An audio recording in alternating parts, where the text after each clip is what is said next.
Yo, what's poppin', guys? You got your boy Nandra here. Welcome to another video. Now, contrary to the deck thumbnail here, as you see here, there's actually gonna be a video talking about Forest. So as you may have noticed, I've taken a little bit of a shine to Forest recently, just because like Forest is like it's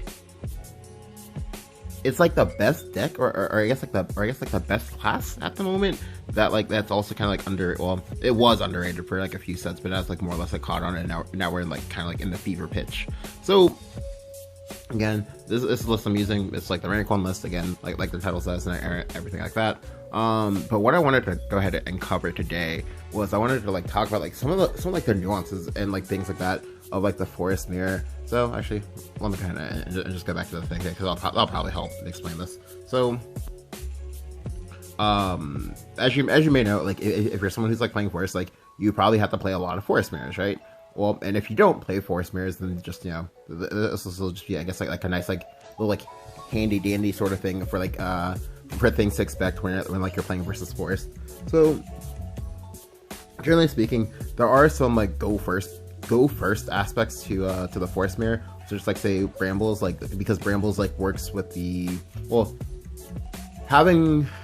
players having Brambles, like, it works for the person who has more initiative just because they have more attackers and their Brambles will always trigger first and things like that. So you do have to like muscle onto the board and things like that. Additionally, there's also things like the fact that, well, you don't actually know what list of 40 your opponent is using, because generally speaking for Forest, they have like 25 to 26 of the same cards that you will see in every single deck except for special needs Forest, because that's like its own exception. And even then you'll sometimes still run into like things like Brambles or like Aaron or shit like that, right? And so yeah, so this will be just like one such video, just like covering like things that I do when I'm like versus the Forest mirror. Now there are certain like good techs that you can like play to get you I guess like ahead of the curve. Like for example, like playing copies, well I say copies, but really like maybe like 1 or 2 copies of Crimson Bow Elf, playing things like say Elf Song, playing things like say Cassiopeia, things like that. That all just like help you just like dominate the mirror. But if you don't have those, then just, you know, smart play, and that's what we'll be focusing on today. So let me go ahead and show you guys the game. So this game was a game that I probably should have lost, but I was able to, you know most of what I was doing. Got a little bit lucky, and then my opponent also choked. So, you know, more or less like, you know, sort of like, I guess like a real game, just because like, again, chokes happen, top decks happen, luck happens, good play happens. So alright, so I'm in the mirror, I'm going first, so I'm already, you know, in a pretty good spot. If I find a 1-drop, even better. I go to top spec Star Elf. I keep 1 though, because 1 Star Elf is nice, just because like you want to find the Brambles early, right? Alright, so I pick up a Fairy Whisperer, and that's good. Like again, you want to be able to get wide onto the board as early as possible. I even pick up an Elf Song, that's even better, because what I can do is I can go 2-drop, 3-drop, Fairy Elf Song if I like, and that's, you know, great. I get to hold the Brambles back, I get to deny his Brambles if he has one, and then, you know, that's good for me. So when he plays Leaf Band here, the Leaf Band does not tell me anything. The only thing that the Leaf Band possibly tells you is that, oh, well, he's either aggro, he's definitely not special needs Forest, and he's probably playing Green Glen Axeman. You know, that's fine though, that's some pretty good information for us. So I'll go ahead and I'll play at my Star Elf here. Now I do get lucky, and I did top deck another one, so it's nice. It means I'll always have my Brambles activation and just be able to like keep going. So this way I don't have to use the Airbound on the Brambles if I don't like for the first time. I can use it on the second one. So here he makes a premium trade. That's great. The reason why you make the premium trade is because I literally just told you I have Brambles. So if you make a value trade, you get punished because you lose the value trade, and I get a value trade of my own. So here I had a lot of options. The option I could have gone for is I could have gone for Fairy Elf Song go face, and that's pretty strong. It gets me 3 2/2s. I get 2 damage. I don't need to make the trade because like he can't punish me with Brambles. At least not going into this next turn. But I didn't go for it. Now I didn't go for it partially because, well, he's gonna play his own Brambles, right? And I want to be able to blow him out with Rain. And then when he tries to tempo onto the board, I then want to Elf Song, right? but you can honestly go about it either way. Like you can do the Elf Song now, you can do the Elf Song later. Like if you believe that your opponent's playing Cassio, if you believe that your opponent's playing Cassio, then going for the Elf Song sooner rather than later is a little bit better. But if you don't think that they're playing Cassio, then you can like go for it later. Now I didn't notice this. I didn't notice this at the time. Like while I was playing these games, so I should have looked at this. I should have looked at his card sleeves. As you see here, he's rocking the young Cassio sleeves, so we know that he's probably playing Cassiopeia. But again, sometimes unfortunate. So again, I'll just come play out my fairies and go face. Now I like this because I currently have 2 Brambles up. He does not have 2 Brambles up. I'll make the trade here because the trade is in my favor. Like because I don't want him to keep the board. So here he plays out another Star Elf. So I don't actually like him playing out the second Star Elf here. I would have gone for my own for my Brambles this turn, but that's fine. You do what you like, right? All right.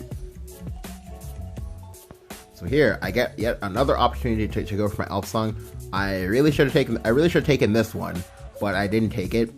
The play to get your Elf Song is to go airbound your Brambles to put it back into your hand. Fairy, Elf Song, evolve, go face.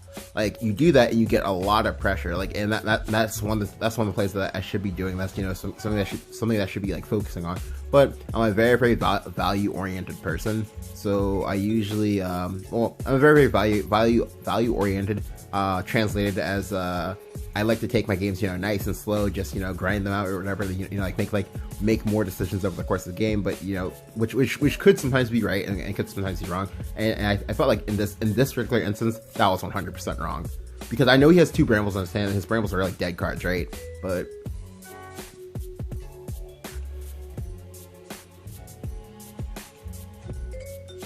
so I do, again, like I said, I do ultimately go for it because I'm like, okay, yeah, like let's go ahead and get aggressive. Like I get 2 2/2s, I push 4 damage. I also blank not one but both of his Brambles, because he can't play 2 Brambles this turn because he doesn't have the mana to play 2 Brambles and play more than 1 creature. Yeah, so he plays his first Brambles. Again, this first one is useless. It doesn't do much. He then evolves his fairy. I'm like, okay, sure. He then makes a trade there. And then lastly plays an Insect Lord. So to be honest with you, I don't know how I felt about this play. Like, I mean, I guess it's like fine, but I think I would have gone for a play where you take a 1 and 3 to protect your. Sorry, yeah, where you take a 1 and 3, where if you win the 1 and 3, and my 4/4 takes the 3 damage, you can then keep a 3/3 in play. Like that play to me makes more sense. But to each his or her own. Because it did work out in his favor. Because now I can't really push as much of an advantage as I would like. I have a lot of damage though. I just need to get the time to get to the damage. All right, so this turn I do choke. I think the proper play was to play at the Star Elf to get the last Brambles. Just dig it out of my deck. Simply because like I could play at the fairies now, or I could play them out later. But generally speaking, I usually try to like go wide onto this turn. But again, we know that he's probably rocking the Cassiopeia, so this is probably like, sketchy. And the better play is to actually just go ahead and play at like 2 creatures. To play up 2 creatures to have 3 creatures in play total. Yes, that plays into rain, but I have counter rain. Like generally speaking, the person who reigns last is the person who laughs last in this sort of like matchup, right? Anyway, so I go ahead and play with the fairies, and like I said, like I didn't really like this play. I don't want to evolve because now I'm like realizing, oh well, he's gonna Cassio me, right? So yep, I get Cassioed here. I'm like, okay, sure. Now the good thing is that he can't bounce this first Cassio, which means that it's now exposed. I can kill it again. Like I said, I have my rain play in the back. He can't evolve his insect bro because it doesn't do anything, right? So here, I pick up a Bramble, and now I'm just like, yikes! This is what I should have done before. And of course, I get immediately punished. Now I have a Star Elf that's in the deck that does nothing. So here I go ahead, I make the plays. I put out the fairies. I go ahead and put out all the pressure I can. So this way, I have a lot of attackers. I have a lot of Brambles in my hand, which means I have a lot of fairies for my fairy driver. So the nice thing is that this is going into my turn 8. I have initiative for my Green Glen Axeman. I didn't want to play up my Green Glen Axeman this turn. I could have. I 100% could have, but I know he has second Brambles in hand, so it's like no point, right? Because it means that he can go things like say Venus, and that would make me kind of, you know, a little bit sad. Now ultimately I do actually buff the 3/2. Now you can buff the 1/1s if you like, but sometimes if you know that your opponent has Brambles already and you're like afraid of rain, you can still just, you know, buff the real creature, so this way the other creature just like lives instead of having to die for free. But this usually comes up more often like around like turn 5, around like turn 4, turn 5, or whatever. But yeah. So I go ahead and I get my free kills. I have a 4/4, a 3/2, and 2 1/1s. Now I am in range of getting Cassio'd again, but again, I'm not gonna expect to have second Cassio. If you have second Cassio, you're a god, and of course second Cassio. But I believe this isn't enough for the Cassio to full clear the board, so I believe he has to make a trade here. Yep, but it goes to 1, but then he plays the Airbound. I'm like, shit, because I really counted on that trade there, but just this way his guy would be exposed and I could kill it. But here I'm just like, okay, well, fuck it. I just gonna slam down my Green Glen Axeman. Now I know that because he has that Cassio, I can never make a board ever again. Never ever. Because the second I make that board, the Cassio comes down. That's all my resources in the drain. So now the game plan has clearly shifted to, oh, okay, I'm going to play Axeman. I'm gonna have this Axeman carry me through the game, right? Because in my hand I have 8. Well, depending on how it's done, I have 10 damage with with these fairies that I get from the Brambles and the Fairy Driver. Then also 4 more with Falconer plus fairies into the guy. But here he plays his own Axeman. I'm like, okay, yikes, this is bad. So now we're basically doing the exact same game plan, the exact same song and dance. Now, one nice thing is that I am ahead in both life total as well as because of the fact that I went first, also mana. So if he is in fact playing jungle warden, because we're not at that point in the game where I can't actually like check to see, oh, well, does he have jungle warden or whatever, right? So that's a little bit of a problem, but you know, that's fine. Like, we'll make do. Like, we'll go ahead and we'll get to the point that we need to get to, right? Anyway, so here what I go ahead and do is I just gonna play triple 3-drop, and then I'll go ahead and use up both my Brambles. Now the nice thing about having both of these Brambles up is that you can't make trades even if he plays his own Brambles, simply because my guys will kill his guys in the process. Now I'm doing this because I want, alright, so the Brambles, because it's an amulet and because I don't have airbounds or anything like that, these take up a permanent board slot, right? They take up a permanent board slot up until their duration runs out. He can't get rid of the duration. I can only get rid of the duration if I play airbound. I've already played 1 airbound this game, I believe. So these guys are probably going to be here for the long haul. But as you see here, I now have 5 fairies plus Fairy Driver. That lets me make some some very interesting plays, such as like say Fairy Driver, Fairy, in order to pop through some things and possibly hit him for a lot of damage. You know, things like that. Now, the other reason why I like this play is because, like, this play, it baits the Cassio to want to come down. It baits the Cassio to want to come down. I've already fully set up, and I'm just like, waiting. Like, I'm trying to stuff, you know, like 3-turn lethal. So here he plays out his own Brambles. I'm like, okay, that's not good enough. Do you have rain? What's going on, my friend? He plays a second Brambles. Okay, so this second Brambles, like, that did need to happen. Like, I honestly think at this point, like, my opponent just got, like, he got, like, shook. He got spooked. Like, he's like, okay, I really don't want to play this Cassio, but, like, you kind of really should play the Cassio here. I don't know what to tell you, man. He plays another fairy. I'm like, okay, sure. Yep. He then makes the trades here. I'm like, okay. So this is really just like tempo light from him. He then plays out the young Insect Lord. I'm like, okay, sure. Yeah, and I'm just chilling because, you know, like that's not threatening at all. Like, if I wanted to, I could literally just like wait out my Brambles and then go in and then kill him, right? But then he plays up the young elf song and like, shit, now I can't do that game plan. That's bad. He then hits me for some damage here. I'm like, okay, sure, this is fine. So for me, again, like I said, I could just like wait this out and then kill him, and that'd be like a-okay. But I'm not gonna do it because I'm kind of basic, and I also wasn't sure if I had enough damage to do. Yeah, like I'm literally like one off right now, literally 1 point of damage off for me being able to do that game plan and have to be actually like good. So what I instead choose to do, oh, here am I? No, I lied. Alright, so I actually could have kept him board blocked, right? I actually could have kept him board blocked and gone Fairy Driver, Sky Stride, 3 fairies. That is 6, 8.